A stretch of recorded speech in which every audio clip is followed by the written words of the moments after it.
வணக்கம். சிறப்பு நேர்காணலுக்கு வரவேற்கிறோம். நிகழ்ச்சியின் இன்றைய சிறப்பு விருந்தினர் முன்னாள் நாடாளுமன்ற உறுப்பினர் மூத்த அரசியல்வாதி திரு அன்வர் ராஜா அவர்கள்.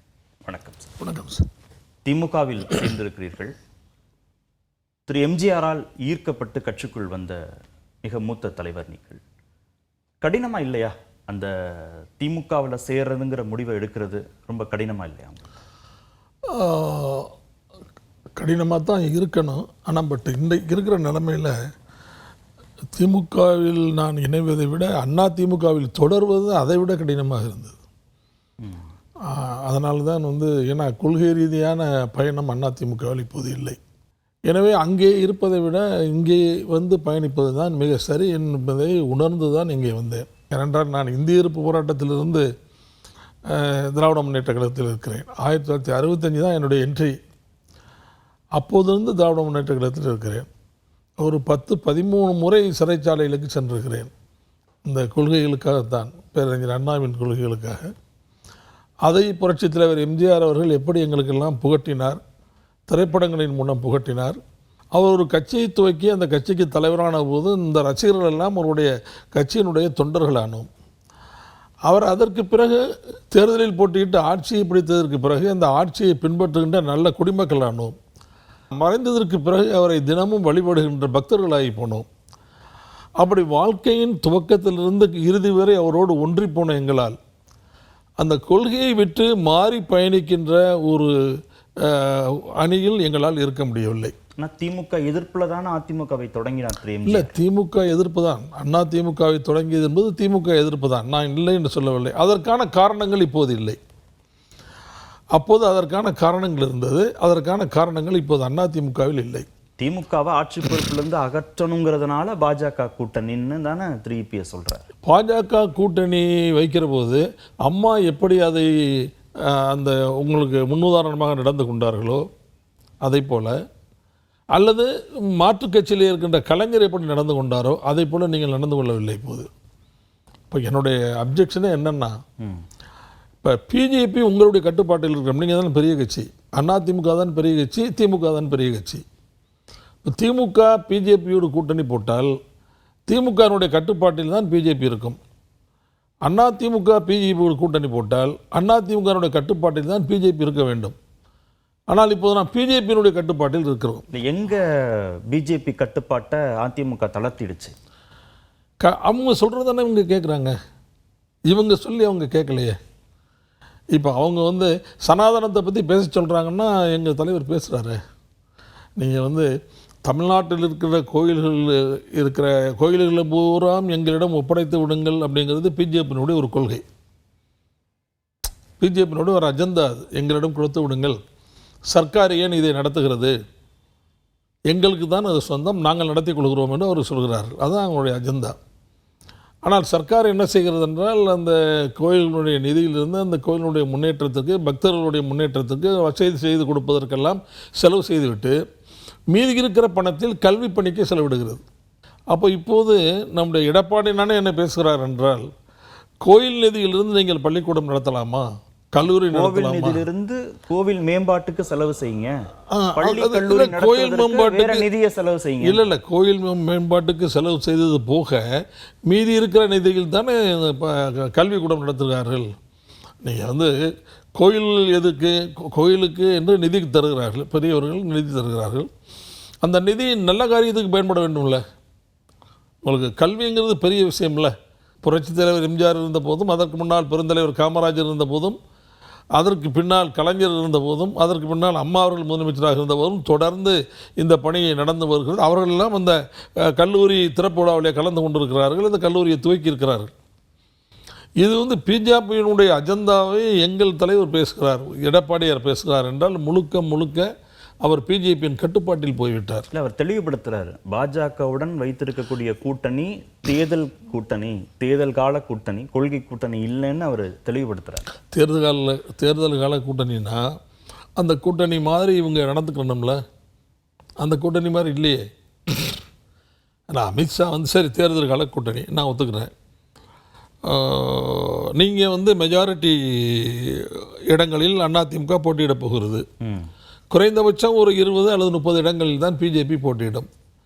பிஜேபிக்கு முதலமைச்சர் என்ற பேச்சுக்கே பிஜேபிக்கும் எந்த விதமான தொடர்பும் இல்லை இந்த தேர்தலில். ஏனென்றால் அதிகமான இடங்களில் போட்டியிடப் போவது அதிமுக தான். இபிஎஸ் வந்து உறுதிப்படுத்துறாரு. ஆமாம், அதிகமான இடங்களில் போட்டியிடப் போவது அதிமுக தான். அப்படி இருக்கும்போது கூட்டணி பேச்சுவார்த்தைக்கு வந்த நம்முடைய உள்துறை அமைச்சர் அமித்ஷா அவர்கள் என்ன சொல்கிறார்? அமையப்போவது என்டிஏ ஆட்சி, அமையப்போவது என்டிஏ ஆட்சி. அந்த ஆட்சியில் பிஜேபி பங்கு வகிக்கும், அமைச்சரவையில் பிஜேபி பங்கு வகிக்கும். ஆனால் அந்த நேரத்தில் யார் முதலமைச்சராக வருவார் என்பது அதிமுகவில் ஒருவர் முதலமைச்சராக வருவார்னு சொல்கிறார். நான் என்ன கேட்குறேன், இப்போ திமுக எலெக்ஷனில் போட்டி போடுது, அதிமுக போட்டி போடுது. அதிமுக ஜெயிச்சா எம்ஜிஆர் முதலமைச்சர், திமுக ஜெயிச்சா கலைஞர் முதலமைச்சர். இது வந்து எழுதப்படாத சட்டம். அதே மாதிரி அதிமுக ஜெயிச்சா அம்மா முதலமைச்சர், திமுக வெற்றி பெற்றால் கலைஞர் முதலமைச்சர்.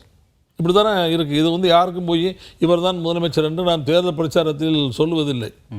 ஆனால் இப்போது அதிமுக தானே பெரிய கட்சி. அதிமுக வெற்றி பெற்றால், இந்த கூட்டணி வெற்றி பெற்றால், அதிமுக பிஜேபி கூட்டணி வெற்றி பெற்றால், அது முதலமைச்சர் என்பது அதிமுக தானே. அந்த அதிமுகவுக்கு தலைமைதாங்கிறவர், கட்சியின் தலைவர், பொதுச் செயலாளர் தானே முதலமைச்சராக வருகிறார். அதிமுக கட்டுப்பாட்டில் பாஜக இல்லைன்றது உங்களுடைய விமர்சனம். இப்போ நான் அதுக்கு உங்களுக்கு இன்னொரு உதாரணம் சொல்கிறேன். போன தேர்தல், சட்டமன்ற தேர்தல் இருக்குல்ல, போன அசம்பிளி 2021, அந்த சட்டமன்ற தேர்தலில் நாங்கள் கூட்டணி வைக்கும்போது வந்து இவர் கொடுக்குற சீட்டை தான் அவங்க வாங்கிட்டாங்க. ஒரு இடம் கூட கூடுதலாக கொடுக்கலையே இவர் நம்ம எடப்பாடி. என்ன அவங்கள எவ்வளவோ ட்ரை பண்ணாங்க, அந்த இடத்துக்கு மேலே அவர் கொடுக்கவே இல்லையே. இருந்தால் இருங்க, இல்லைன்னா நீங்கள் போங்கன்றார். இந்த கூட்டணி இந்த முறை இபிஎஸ் மேலே இல்லை உங்களுக்கு இல்லையே, அவர் அப்படி சொல்லலையே.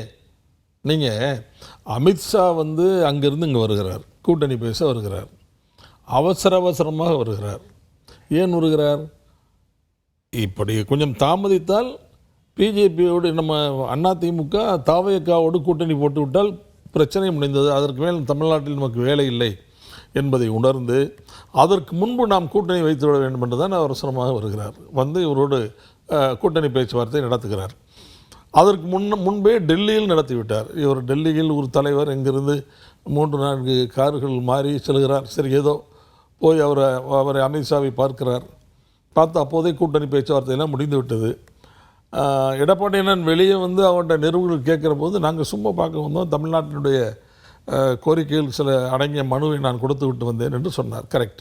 ஆனால் நீங்கள் வெளியே வர்றதுக்கு முன்னாலே அமித்ஷா ட்வீட் போட்டார், கூட்டணி பேச்சுவார்த்தை முடிந்து விட்டது, அதிமுகவோடு பிஜேபி கூட்டணியில் வருகிற தேர்தலில் போட்டியிடும் அப்படின்னு ட்வீட் போட்டார். வெளியே 2026 என்டிஏ ஆட்சி அப்படின்னு சொல்கிறார். நீங்கள் இதுவே பெரிய முரண் உங்களுக்கு தெரியலையா? அதாவது எப்படின்னா, தமிழ்நாட்டில் திமுக கூட்டணி வச்சாலும் சரி பிஜேபியோட, அல்லது காங்கிரஸோடு வச்சாலும் சரி, அதிமுக பிஜேபியோட அல்லது காங்கிரஸோட கூட்டணி வச்சாலும் சரி, அது அதிமுக கூட்டணி தான் சொல்லுவோம். என்ன திமுக கூட்டணி தான் சொல்லுவோம் அந்த கட்சி வச்சா. ஆனால் என்ன கிளைம் பண்ணுறாங்கன்னா பாஜகவில் 2024 நாடாளுமன்ற தேர்தலில் என்டிஏ கூட்டணி இங்கே போட்டிட்டுச்சு. பிஜேபியாக 11%, என்டிஏவாக நாங்கள் 18% வளர்ந்துட்டோம். எங்களை நாங்கள் நிரூபித்த பிறகு இப்போ அதிமுகவோட கூட்டணி வைத்திருக்கிறதுனால என்டிஏ கூட்டணி, என்டிஏ ஆட்சி அப்படின்னு நாங்கள் பேசுகிறோம் அப்படின்னு அதுக்கு ஜஸ்டிஃபிகேஷன். Sir right. நீங்கள் என்டிஏ கூட்டணி இவ்வளவு பெர்சன்டேஜ் ஆஃப் ஓட்ஸ் நாங்கள் எடுத்துருக்கோம்னு நீங்கள் சொல்கிறீங்க. அமித்ஷா சொன்னது சரி. அப்போ உங்கள்கிட்ட கூட்டணியில் இருந்தவங்க இப்போ இல்லையே. நீங்கள் ஓபிஎஸ் ராமநாதபுரத்தில் வாங்கின 3 லட்சம் ஓட்டு அதுக்குள்ளே தானே வருது, உங்களுக்குள்ளே தானே வருது. ஓபிஎஸ் இப்போ உங்கள்கிட்ட இல்லையே. நேற்றுலேருந்து உங்களுக்கு எதிராக அறிக்கை விட்டுக்கிட்டு இருக்காரு. அவர் பாமக உங்கள்கிட்ட இல்லையே. பாமக ஓட்டு அதில் தானே இருக்குது. வந்துருவாங்களோ எலெக்ஷன் டயத்தில்? அது எப்படி இதுவரையும் வரலையே. இதுவரையும் வரல. பாமக நீங்கள் கூப்பிட்டா அது 2ஆக போச்சு. அது எப்போ ஒன்றாகிறது, எப்போ உங்கள்கிட்ட வந்து சேர்றது, அந்த மாதிரி உங்கள்கிட்ட வந்து கட்சியில் தேமுதிக இல்லையே. அது உங்கள்கிட்ட இல்லை. இதெல்லாம் சேர்த்து தான் நீங்கள் வாங்கின ஓட்டு. அப்போ அந்த ஓட்டையெல்லாம் கழிச்சோம்னா நீங்கள் மறுபடியும் பழைய இதுக்கு தான் போவீங்க. அந்த 8% மேலே வராது. அப்படி இருக்கும்போது என்ன கணக்கு சொல்கிறீங்க எங்கள்கிட்டயே? இல்லை, பாஜகவோட இருந்தாலும் சிறுபான்மை மக்களோட வாக்குகள் வராது, இல்லைனாலும் வராது அப்படின்னு ஒரு முடிவுக்கு அதிமுக போனதாக சொல்கிறாங்க. ஆனால் நீங்கள் எல்லாம் சேர்ந்துருந்தாலும் அங்கே வாக்கு வந்துடும் அப்படின்னு ஒரு கணக்கு. இல்லை சார், நான் என்னுடைய கணக்கு என்னென்னா, நான் வந்து ஒரு 50 வருஷமாக தேர்தலில் இருக்கேன். தேர்தலில் இருக்கேன்னாக்கா தேர்தல் ஃபீல்டு தெருவாக போய் ஓட்டு கேட்குறாள், அந்த மாதிரி ஃபீல்டில் இருந்தேன். பெரும்பான்மையாக ராமநாதபுரம் தொகுதியில் இருக்கிற எல்லா பார்லிமெண்ட் வேட்பாளர்களுக்கும் எல்லா அசெம்பிளி வேட்பாளர்களுக்கும் நான் தான் எலெக்ஷன் ஏஜென்ட். அப்படின்னா எவ்வளோ நுணுக்கங்கள் எனக்கு தெரியும் நீங்கள் உங்களுக்கு பார்த்துக்கிருங்க. அதாவது பிஜேபியோட நீங்கள் எவ்வளவு கூட்டணி போட்டாலும் சரி, அதிமுக ஓட்டுருக்கு பதிலாக அதிமுக உறுப்பினர்கள், அதிமுகவுடைய அனுதாபிகள், புரட்சித் தலைவர் எம்ஜிஆருடைய அனுதாபிகள், அப்புறம் இப்போ அம்மாவுடைய இந்த ஓட்டு எங்கேயுமே போகாது. எத்தனை தடவை நீங்கள் கூட்டணி வச்சாலும் சரி இந்த ஓட்டு போகாது. அது சிறுபான்மை சமூகமாக இருந்தாலும், எந்த சமூகமாக இருந்தாலும், எதாக இருந்தாலும் போகாது. ஏடிஎம்கேனா ஏடிஎம்கே தான், ரெட்டையில் தான், அதில் தான் போடுவாங்க அவங்க. அது நீங்கள் அங்கே போய் இங்கே போய் சேர்ந்ததுனால அந்த ஓட்டெலாம் மாறாது. ஆனால் இப்போ என்ன ஆச்சுன்னா, அது கொஞ்சம் கொஞ்சமாக மைக்ரேட் ஆகி அது அப்படியே பிஜேபிக்கு எதிராக தான் நம்ம போடணுங்கிற மாதிரி ஒரு மனோநிலை இப்போ தமிழ்நாட்டில் ஏற்பட்டு போச்சு. எதனால்? இந்தியாவில் அவங்க டைரெக்டாக இந்த சமுதாயத்துக்கு எதிரான நடவடிக்கையில் பிஜேபி எடுக்கிறாங்கல்ல, அந்த பிஜேபி எடுக்கிறத தடுக்கிறதோ கண்டிக்கிறதோ அதுக்கு எதிர்க்காக நீதிமன்றத்துக்கு போகிறதோ இந்த மாதிரி பணிகளை பூரா பிஜேபி டிஎம்கே தானே செய்யுது. இந்த இடத்துல தான் ஒரு கேள்வி. திரு இபிஎஸும் பிரச்சாரத்தில் பேசியிருக்கார், சிறுபான்மை மக்களுக்கு பாதுகாப்பானது திமுக தான் பாஜகவுடைய சிறுபான்மை எதிர்ப்பு கொள்கைகளை கேள்வி கேட்குது, சட்ட ரீதியாக போராடுதுன்னு நீங்கள் சொல்கிறீங்க. திமுகவும் தானே பாஜகவோட கூட்டணி வச்சுது கடந்த காலங்களில். இங்கே சட்டமன்ற உறுப்பினர்கள்ங்கிற பிரதிநிதிகளை பாஜகவுக்கு அடையாளப்படுத்தி கொடுத்தது திமுக தானே அப்படின்னு கேட்குறாங்கல்ல. ஆமாம். அதாவது 2001 வாஜ்பாய் இருக்கும்போது, அத்வானி இருக்கும்போது திமுக கூட்டணி வச்சதுங்கிறது வேறு, அன்றைக்கு இருந்த நிலைமை வேறு. அதே மாதிரி 98 அம்மா வச்ச கூட்டணி வேறு, அன்னைக்கு இருந்த நிலைமை வேறு. 98 அம்மா கூட்டணி வைக்கும்போது இந்த சென்னை கடற்கரை கூட்டத்தில் அவங்க பேசினாங்க. வாஜ்பாய் அத்வானி 2 பேரும் அந்த கூட்டத்தில் இருக்கும்போது பேசினாங்க.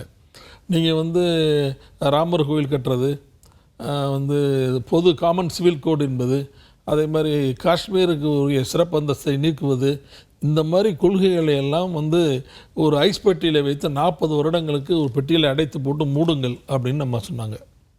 அதே மாதிரி குறைந்தபட்ச செயல் திட்டம் அப்படின்னு ஒன்றை வகுத்து அந்த திட்டங்களை தான் நாங்கள் ஆதரிப்போம், அந்த திட்டங்களின் கட்டுப்பாட்டில் தான் நீங்கள் இருக்க வேண்டும்னு கலைஞர் சொன்னார்.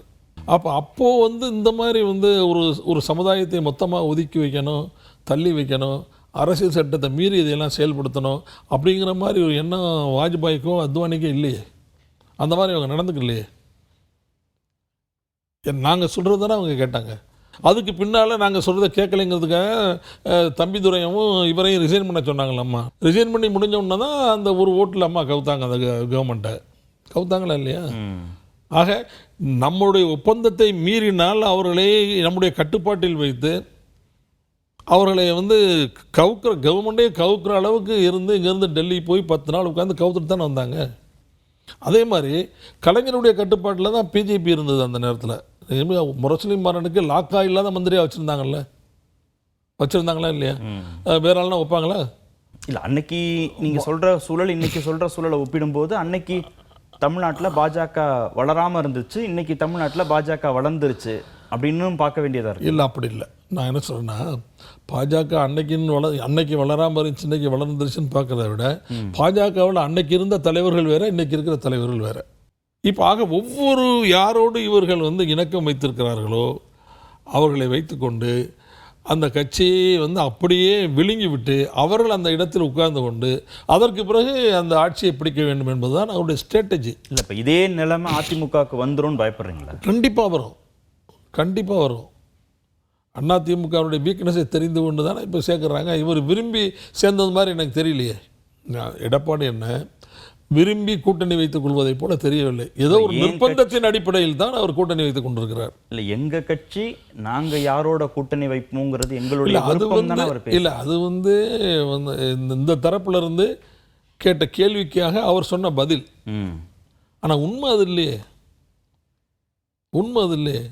ஏன் இவர் கூட்டணி வைக்கணும்? என்ன காரணம்? இங்கேருந்து ஓடி போய் அவரை பார்க்க வேண்டிய அவசியம் என்ன? ஒரு டெட்லைன் வச்சு இந்த டெட்லைனுக்கு முன்னால் நீங்கள் என்னை பார்த்தா தான், இல்லைன்னா நான் நடவடிக்கை எடுப்பேங்கிற மாதிரி அவர் மிரட்டினாரா இல்லையா? மிரட்டலுக்கு பயந்தான் நீங்கள் போனீங்க. அதான உண்மை. இந்த உண்மை எப்போவாவது வெளியே வரும்ல. ஒரு நிர்பந்தம் உங்களுக்கு இருந்தது, அந்த நிர்பந்தத்தின் அடிப்படையிலே தான் இந்த கூட்டணி இப்போது அமைந்திருக்கிறது, அவ்வளோதான். அப்படி இருக்கும்போது இப்போ சனாதனம் இங்கே கோலம் வச்சுமா இல்லையா? ஆனால் நான் சமீபத்திலே ஒரு ஊடக நேர்காணலில் கூட அதிமுக முழு கட்டுப்பாட்டில் இபிஎஸ் கையில் இருக்குது அப்படின்னு தான் நீங்கள் சொல்லியிருந்தீங்க. நான் இப்போ அதை மறுக்கலையே. அதிமுக இபிஎஸ் கட்டுப்பாட்டில் தானே இன்னைக்கு இருக்குது. இல்லை, பாஜக அதிமுகவை பலவீனப்படுத்திடும் அப்படின்னு பயப்படுறீங்களே, ஆனால் இபிஎஸ் அதை இன்னும் தன் கட்டுப்பாட்டுக்குள்ளே வச்சு ஆளுமையோடு தானே அதை இருக்கிறாரு. ஆனால் இபிஎஸ் பிஜேபி கட்டுப்பாட்டில் இருக்காரு. நீங்கள் சொல்கிறது கரெக்ட் தான், நான் சொல்கிறதும் கரெக்ட் தான். ஆனால் இபிஎஸ் பிஜேபியினுடைய முழு கட்டுப்பாட்டில், அமித்ஷாவினுடைய முழு கட்டுப்பாட்டில் இருக்கிறார். அதையும் என் போன்றவர்களால் ஏற்றுக்கொள்ள முடியவில்லை. அதுதான் நான் வளர்ந்ததுக்கு காரணம் தான், வேறு எந்த காரணமும் இல்லை. ஏன்னா எத்தனையோ முறை பிஜேபியோட கூட்டணி வந்திருக்கு. அதிமுக போட்டிருக்கு, அம்மா போட்டிருக்காங்க, இதே இபிஎஸ் போட்டிருக்காரு. நாங்கள் அப்போலாம் ஒன்றும் சொல்லலையே. அவரை எதிர்த்து நீங்கள் ஏன் கூட்டணி வைக்கிறேன்னு கேட்கலையே. ஆனால் விமர்சிச்சிருக்கீங்க, பாஜக கூட்டணினால சிறுபான்மை மக்களோட வாக்குகள் பாஜக கூட்டணினால நமக்கு பாதகம் ஏற்படும்னு அவர்கிட்ட உள்கட்சியில் உள்ள சொல்லியிருக்கோம். வெளியே உள்ள நாங்கள் பத்திரிகை எதுலாம் எந்த இதுவும் அதெல்லாம் கட்சி கட்டுப்பாட்டை மீறிலாம் பேச மாட்டோம். என்னென்னா இப்படி பண்ணிட்டேன்னு அப்படின்னு நான் சொல்லியிருக்கேன். போன எலெக்ஷனில் கூட நான் சொன்னேன், போன அசம்பிளி எலெக்ஷனில் கூட நீங்கள் வந்து 10.5 கொடுக்காமல் இருந்திருந்து, பிஜேபி கூட்டணி இல்லாமல் இருந்திருந்து, தினகரன் சார் அவர்களையும் நம்முடைய இந்த அணியில் சேர்த்திருந்தால் அரசாங்கம் வந்திருக்குன்னு சொன்னேன். அப்போ இபிஎஸ்லாம் நம்மள்ட்ட தான் இருக்கார், ஓபிஎஸ் நம்மள்ட்ட தான் இருக்கார். ரெண்டு பேரும் ஒன்றா தான் இருக்கிறாங்க. ஒன்றா இருக்கும்போது தானே போன எலெக்ஷன் வருது, போன அசம்பிளி வருது. ஆமாம். அப்போ அந்த அசம்பிளியில் நான் சொன்னது 3 பாயிண்ட் தான். 10.5 இப்போ வேணாம். இப்போ கொடுக்கணும்னு நீங்கள் நினச்சிருந்தீங்கன்னா ஓராண்டுக்கு முன்னால் கொடுத்துருக்கணும். இல்லை, கொடுத்ததுனால தானே கொங்கு பகுதியில் இல்லை ஓராண்டுக்கு முன்னால் கொடுத்து அதற்கான விளக்கங்களை பூரா தமிழ்நாடு பூரா கொண்டு போயிருந்தால் உங்களுக்கு எந்த பாதிப்பும் வராது, யாருக்கும் எந்த பாதிப்பும் வராது அப்படிங்கிற மாதிரி விஷயங்களை சொல்லியிருந்தால் அந்த மக்கள் சாட்டிஸ்ஃபை ஆவாங்க. தேர்தல் நேரத்தில் சொன்னது நான் இந்த தேர்தல் இன்னைக்கு போகுது, அதாவது 3 மணிக்கு தேர்தல் ஆனோன்னு சொன்ன போகிறாங்க. 2 மணிக்கு ஒரு அசம்பிளியில் சொல்கிறார், 2 மணிக்கு ஒரு அசம்பிளியில் இந்த பில்லை பாஸ் பண்ணுறாரு, கொண்டு வர்றாரு. கொண்டு வந்தோடனே சில பேர் என்ன பண்ணாங்க, இந்த மாதிரி இதில் கம்ப்ளீட்டாக எல்லா இடங்கள்லையும் இந்த 20% ரிசர்வேஷனில் 10.5 வன்னியர்களுக்கு மட்டும் போயிடுது, மீதி உங்களுக்கு என்ன வரப்போகுது, மக்களத்தோருக்கு என்ன கிடைக்க போகுது, மற்ற சமுதாயங்களுக்கு இவங்களுக்கெல்லாம் என்ன கிடைக்க போகுது, ஒன்றும் கிடைக்காது, எதுவுமே கிடைக்காது, நம்ம சமுதாயத்துக்கு எதுவுமே வராதுன்னு சொன்னோன்னா எல்லோரும் எதுக்க ஆரம்பிச்சிட்டாங்க. அந்த எதிர்ப்பு நம்ம பார்ட்டிக்கு மிகப்பெரிய பின்னடைவு ஏற்படுத்துதில்ல. என்ன காரணம்னா, எங்கள் டிஸ்ட்ரிக்டில் சவுத்தில் வந்து முக்களத்தோர் ஓட்டு தான் அதிமுகவுடைய ஓட் பேங்க். எங்களுக்கு வந்து ஒவ்வொரு ஓட் பேங்க் இருக்குது ஒவ்வொரு கட்சிக்கும். எங்களுக்கு வந்து முக்களத்தோர் ஓட்டு தான் ஓட் பேங்க். அந்த ஓட் பேங்கில் இவ்வளோ பெரிய சேதாரம் வந்ததுனால தான் எங்களால் எந்திரிக்க முடியல. எங்கள் அங்கே வெற்றிங்கிறது பெரிய அரிதாக போச்சு. இப்போ ஓபிஎஸ் நின்றதுனால அந்த முக்களத்தோர் ஓட்டு ஓபிஎஸ்க்கு மட்டும் வந்தது, மற்ற இடங்களில் வரல யாருக்குமே. டிடிவிக்கு கொஞ்சம் போச்சு, அவ்வளோதான். வேறு யாருக்கும் போகல. நான் என்ன சொல்கிறேன், இந்த ஓட்டுக்கள்லாம் சிதறாமல் ஒட்டுமொத்தமாக அதிமுகவுக்கு வந்திருந்தா அதிமுக ஒரு குறிப்பிட்ட எண்ணிக்கையில் அங்கே ஜெயிச்சிருக்கணுமே. இப்போ இந்த 10.5% இடஒதுக்கீட்டிலையும் ஒரு விதமான ஒரு குழப்பம் நிலை. ஓபிஎஸும் அதிமுக பாஜக கூட்டணியில் இல்லாத நிலைனா அது இன்னும் அதிகமான பாதிப்பை ஏற்படுத்தும், ரொம்ப பெரிய பாதிப்பை ஏற்படுத்தும் கண்டிப்பாக. இப்போ என்டிஏல அவர் மட்டும்தான் இருக்கார், தினகரன் சார் மட்டும்தான் இருக்கார். ஆமாம், இப்போ இவர் இல்லை அப்படிங்கிற மாதிரி சொல்லணும் வந்துருச்சு. இல்லைங்கிற மாதிரி சொல்லணும் வந்தால் இனி அவர் வேறு வழியை தேடி போகணும்ல. வேறு வெளியே தேடி போனோம்னா இன்றைக்கி பண்டுட்டியார் சொல்கிறாரு, அவர் தாவேக்கா நம்ம இவர் அன்புமணி ராமதாஸ் எல்லோரும் சேர்ந்து ஒன்றா போனால் அது ஒரு அணியாக வரும், அது 2வது அணியாக கூட வர்றதுக்கு சான்ஸ் இருக்குது அப்படின்னு சொல்கிறாரு. அவர் இருமுனை போட்டியில் திமுக வெர்சஸ் தாவாக்கா அப்படின்னு சொல்கிறாரு. அப்படின்னு சொல்கிறாரு. அவர் சொல்கிறாரு எனக்கு அதெல்லாம் நம்பிக்கை இல்லை, அப்படி இல்லை. அந்த அளவுக்கு தாவாக்கா இவங்கெல்லாம் சேர்ந்தால் கூட தாவாக்கெல்லாம் அந்தளவு வர முடியாது. ஏன்னா அந்த அன்டெஸ்டடு பார்ட்டி தானே அது. அது வந்து அவங்க நிறைய இவர்கள் இருக்கலாம், அவங்களுடைய ரசிகர்கள் இருக்கலாம், ஆனால் அது ஓட்டாக கன்வெர்ட் ஆகுமா என்னன்னு தெரியல. அது வந்து அது நம்ம சரியாக பார்க்காம சொல்ல முடியாதுல்ல. அதில் ஒரு கூட்டணியாக அமைகிற போது ஓபிஎஸ் பாமக அது கூட்டணியாக அமைகிற போது என்னென்னா அது ஒரு பொலிட்டிக்கல் இமேஜ் கிடைக்கும். அது என்னென்னா இவங்க வந்து சினிமா நட்சத்திரம் அப்படிங்கிறத கொஞ்சம் தாண்டி ஓபிஎஸ் என்ன இவங்க அன்புமணி ராமதாஸ் இவங்கெல்லாம் சேர்ந்தாங்கன்னா ஒரு பொலிட்டிக்கல் இமேஜ் கிரியேட் ஆகும். விஜய்க்கு லாபம், இவங்களுக்கு நஷ்டம் தான் வரும். இவங்களுக்கு நஷ்டம் தான் வரும் சேர்றவங்களுக்கு. ஆமாம், விஜய் அப்படி வரும்போது விஜய் என்ன சொல்லுவார், என்னைக்கு முதலமைச்சர்னு சொல்லுங்க பாரு. அன்புமணி ராமதாஸ் அதை சொல்கிறதுக்கு ரெடியாக இருக்காரா? ஓபிஎஸ் சொல்கிறதுக்கு ரெடியாக இருக்காரா? இபிஎஸ்ஸை தோற்கடிக்கணுங்கிற புள்ளியில் வேண்டுமானால் ஓபிஎஸ் அங்கே போய் இணையலாம். ஏன்னா அப்படி தான், அதான் அந்த மாதிரி ஏதாவது நடந்தால் தான், அந்த மாதிரி ஏதாவது ஆமாம். எது நடந்தாலும் வந்து இவர் தளபதிக்கு எந்த பாதிப்பும் இல்லையே, திமுகவுக்கு எந்த பாதிப்பும் இல்லை. கம்ப்ளீட் அப்படியே சொலையாக வந்துடும். சரி, பொறுத்திருந்து பார்ப்போம். நன்றி நிகழ்ச்சியில் பங்கேற்றதற்கு. வணக்கம் சார். மீண்டும் சந்திப்போம். நன்றி. வணக்கம். வணக்கம்.